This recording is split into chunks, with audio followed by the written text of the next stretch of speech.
there was this letter basically from the Ministry of Interior on, I believe, on the 26th of October from the federal government, asking police in KP, the provincial government in KP as well as Punjab to take appropriate steps to prevent or stop police from participating in the PTI's long march. I think there was a suspicion probably there in Islamabad that the government, the provincial government might bring government employees to shore up its support in the long march.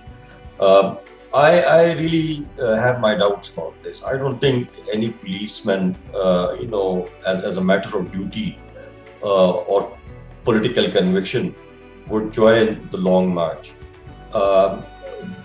Providing appropriate security cover to the long march is one thing, but physically participating in a political rally is quite another. So I don't think there was any issue to it other than this, that the federal government wanted to ensure that government employees do not join the long march. So this is one.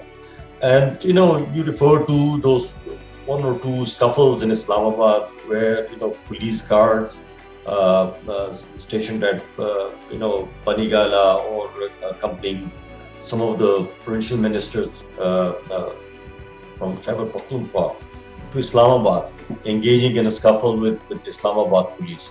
That is, is a separate issue. The third one about,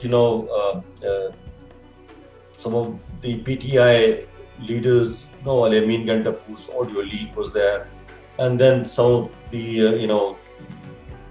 the ministers and local leaders purchasing slingshots from the local market in Peshawar.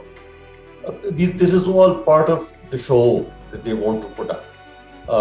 They know that they are going to go to Islamabad when, initially the idea was probably they would start the march on the 4th of November, that is the day after tomorrow, when Imran Khan would be there in Islamabad. But now we do not even know, and probably Imran Khan doesn't even know, when he's going to go and start the final leg of his long march toward Islamabad. So I think it is still, we have a week's time or something. Why is the PTI choosing, to focus more on KPA? Because of proximity to Islamabad. It's about an hour or so drive from KP. It's all the more nearer to district Sawabi, which is on the boundary with Punjab, and it's easier for people to commute from here to Islamabad. And obviously, in KP, PTI has a power base. They have a government here which can provide logistic support to the PTI, all sorts of logistic support, transportation, fuel to the transport, meals to the participants, etc.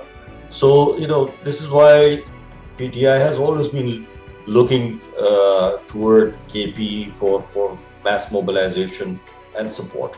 Well, I think we will be speculating. As we all knew initially, the game plan was to descend on Islamabad on the 4th of November. It doesn't seem to be happening now. Fawad Chaudhry has, issued a statement saying they can't give a definitive date because they want the government, keep guessing about, their final countdown. So nobody knows actually what is at the back of Imran Khan's mind. When is he going to, if at all, want to come to Islamabad? Is it linked to the appointment of Army Chief? I think he has resigned himself to the fact that he can't do much about it. The government will do it as per the constitution. Nobody's going to wait for Imran Khan's consent on this. He has reconciled himself to the fact that he can't do much about it. So that thing is gone. If he's pushing for early elections, in 2 months' time, we'll be in the election year anyway. 2023 is the election year. If the government announces, the date, there will be a coalition government, 3 months coalition government. So, it could be 2 months before the constitutionally mandated time frame for the next general elections. So I think probably he's mobilizing his people. He is trying to find answers to some of the questions he's trying to push, and the establishment to come clean on. He's building up the pressure. So, but I think he knows that he can't do much about it. The election date is with the government, and the appointment of the new army chief is with the government.